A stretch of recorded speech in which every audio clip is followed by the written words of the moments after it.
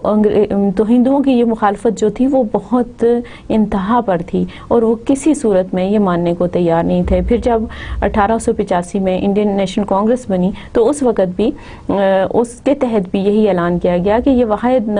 سیاسی جماعت ہے جو ہندوستان میں رہنے والی تمام قومیتوں کی نمائندگی کرتی ہے، مگر پارٹیشن آف بنگال اور اردو ہندی کنٹروورسی جیسے واقعات جو پیش آئے اس سے یہ ثابت ہوا کہ نہیں، وہ مسلمانوں کے حقوق کے تحفظ کرنے کو تیار نہیں ہیں، بلکہ وہ صرف ہندوؤں کے مفادات کے لیے کام کر رہی ہے۔ اس پر مسلمان رہنماؤں نے یہ سوچا کہ ہماری اپنی علیحدہ سیاسی جماعت ہونی چاہیے، جس کے لیے 1906 میں مسلم لیگ کا قیام عمل میں لایا گیا۔ مسلم لیگ کا قیام عمل میں لانے کے بعد جو ایک اہم پیش رفت ہوئی وہ یہ تھی کہ 1909 میں منٹو مورلے ریفارمز میں مسلمانوں کے لیے علیحدہ انتخابات کا جداگانہ انتخابات کے حق کو تسلیم کر لیا گیا۔ اب یہ ایک ایسی بات تھی جس نے ہندوؤں کو مزید سے اخفا کر دیا، اور ان کی جو دشمنی تھی وہ انتہا پر پہنچ گئی۔ پھر 1911 میں جب بنگال کی تقسیم جو تھی اس کو منسوخ کر دیا گیا تو یہ مسلمانوں کے لیے ایک بہت ہی حوصلہ شکن واقعہ تھا، اور اس پر جو مسلمان رہنما تھے انہوں نے مل بیٹھ کے سوچا کہ اب ہمیں اپنی حکمت عملی تبدیل کر لینی چاہیے۔ اس کام کے لیے نئے لوگوں کو مسلم لیگ میں شمولیت کی دعوت دی گئی۔ اسی سلسلے میں 1913 میں قائد اعظم محمد علی جناح نے مسلم لیگ میں شمولیت اختیار کی، اور 1916 میں لکھنؤ پیکٹ عمل میں لایا گیا۔ لکھنؤ پیکٹ کا بنیادی مقصد یہ تھا کہ مسلمانوں اور ہندوؤں کے درمیان میں جو خلیج حائل ہے اس کو کم کیا جائے، اور اس کام کے لیے قائد اعظم نے دن رات کام کیا۔ وہ پہلے ہندو مسلم اتحاد کے حامی تھے، اور انہوں نے پوری کوشش کی کہ ہندو اور مسلمان مل بیٹھ کر کام کریں اور کسی نہ کسی طرح سے انگریزوں کی غلامی سے نجات حاصل کریں۔ اسی لیے جب لکھنؤ پیکٹ جو ہے وہ لکھنؤ پیکٹ عمل میں لایا گیا تو قائد اعظم کو ambassador of Hindu Muslim unity کا ٹائٹل بھی دیا گیا۔ لیکن پھر اسی دوران میں کیونکہ پہلی جنگ عظیم بھی شروع ہو چکی تھی اور اس کے ساتھ ساتھ باقی دنیا کے حالات جو تھے وہ بدل رہے تھے. ان بدلتے ہوئے حالات کے تقاضوں کی وجہ سے مسلمانوں میں ایک ہیجان پایا جاتا تھا, کیونکہ مسلمان برِ صغیر کے مسلمانوں سمیت پوری دنیا میں مسلمان یہ دیکھ رہے تھے کہ انگریز قومیں جو ہیں وہ اپنے اپنے علاقوں سے نکل کے مسلمان علاقوں پر قابض ہو چکی تھیں اور ان کا مزید استحصال کیا جا رہا تھا. اس استحصال کی جو تحریک تھی وہ پوری دنیا میں مسلمانوں کے خلاف تھی. اسی سلسلے میں تحریک خلافت شروع کی گئی تاکہ سلطنت عثمانیوں کو بچایا جا سکے. ترکی میں جو مسلمانوں کی حکومت قائم ہے, جس کو یونٹی آف مسلم امہ, that was the symbol of unity of Muslim امہ, کہ یہ مسلمانوں کے ایک اتحاد کی علامت تھی, اس کو بچایا جا سکے. لیکن اس وقت تک بہت دیر ہو چکی تھی. عالمی منظرنامہ بڑی تیزی سے تبدیل ہو رہا تھا اور اس تیزی سے تبدیل ہوتے ہوئے منظرنامے میں مسلمانوں کو ایسی قیادت درکار تھی جو کہ ان کو آزادی سے آزادی کی طرف درست سمت میں رہنمائی کر سکے. اور خدا کا شکر ہے کہ برِ صغیر پاک و ہند میں ایسی قیادت قائد اعظم علامہ اقبال اور مولانا محمد علی جوہر اور ایسے ہی بہت سارے رہنماؤں کی صورت میں موجود تھی. تو اس سلسلے میں جو کانگریس کے جو لیڈرز تھے ان کا رویہ بہت ہی حوصلہ شکن تھا. This legacy continued even after independence, or rather the Indian leaders were bent upon creating hurdles in the way of proper functioning of the new state. The best example of this is the Indian intervention in the East Pakistan in 1971, which led to the establishment of Bangladesh. ہندو رہنماؤں کی اور ہندو قوم کی جو ذہنی حالت ہے یا جس کو کہنا چاہیے جو سائیکولوجیکل ایک بیک گراؤنڈ ہے, ان کا جو نفسیاتی پس منظر ہے, وہ یہ بتاتا ہے کہ اس قوم سے تعلق رکھنے والے لوگ کسی طور پر بھی کسی صورت میں مسلمانوں کو ترقی کرتا ہوا نہیں دیکھنا چاہتے تھے. تو یہ ایسی صورتحال تھی جس کا مسلمانوں کے پاس کوئی بھی حل موجود نہیں تھا, کیونکہ کسی کے ذہن سے کسی کے دل سے ایک سوچ کو کھرچنا ایک بہت ہی مشکل کام ہے. تو یہ جو حالات تھے وہ مسلمانوں کے لیے بہت مشکل تھے. اور نہ صرف یہ کہ جب تحریک پاکستان چل رہی تھی اس وقت ہندوؤں نے ہر قدم پر مسلمانوں کی بے انتہا حوصلہ شکنی کی اور جگہ جگہ پر انہوں نے مسلمانوں کو اس مطالبے سے پاس رکھنے کی کوشش کی. لیکن یہ جو ہندو دشمنی تھی اس کا اختتام پارٹیشن یعنی دو ملکوں کی تقسیم کے بعد بھی جاری رہا. اور اس سلسلے میں ایک مثال یہ بھی ہے کہ جو ہندوؤں کی, کیونکہ when we got independence at that time Pakistan had two wings, East Pakistan and West Pakistan. اور کیونکہ یہ جو دونوں حصے تھے, these two wings were located very far from each other, ان کے درمیان میں بہت زیادہ فاصلہ تھا. اور due to lack of communication جو ہندو تھے, چونکہ ہندوستان کی پہ بارڈر مشرقی پاکستان کو لگ رہا تھا, تو وہاں پہ ہندوؤں کی تعداد بھی زیادہ تھی مغربی پاکستان کے مقابلے میں. تو انہوں نے اپنے ایسے لوگ وہاں پر داخل کر دیے جنہوں نے کہ مغربی پاکستان کے خلاف وہاں کے لوگوں کو بھڑکایا, اور آخر کار 1971 میں ہم سے ہمارے ملک کا ایک بازو علیحدہ کر دیا گیا, اور اب وہ بنگلہ دیش کی حیثیت سے ایک علیحدہ وطن کی حیثیت سے اس دنیا کے نقشے پر موجود ہے. اگرچہ وہ بھی ایک آزاد مسلمان ملک ہے اور ہمیں خوشی ہے کہ وہ ایک مسلمان ملک کے طور پر اپنے حقوق کا تحفظ کر رہا ہے اور اس خطے میں اپنا بنگلہ دیش کا ایک اپنا مقام ہے. مگر پاکستان کے باسی ہونے کی حیثیت سے ہمیں اس بات پر دکھ ہے کہ یہ اگر تو یہ حق وہ اپنے طور پر لیتے تو وہ درست تھا, لیکن اس میں جو بڑی وجہ تھی وہ ہندو دشمنی تھی. تو یہاں پر ہندو دشمنی کی وجہ سے پاکستان کو اپنے ایک حصے سے دستبردار ہونا پڑا. اسی طرح سے the Quaid demanded that India should recognize the reality of Pakistan's existence. This was not a new thing in his view. The Muslim in South Asia always had a place in India. Explaining this, he said on 19 February 1948. Quaid Azam نے بڑے واشگاف الفاظ میں اگر ان کی مختلف تقاریر جو ہیں ہمیں ان کا حوالہ مختلف جگہوں پر ملتا ہے، اور ایک کتاب بھی موجود ہے جو کہ اسپیچز آف قائد اعظم کے نام سے ہے، اور جس میں قائد اعظم کی تمام تقاریر اور ڈبیٹس جو ہیں وہ موجود ہیں. آپ اس کا مطالعہ کر سکتے ہیں تاکہ آپ کو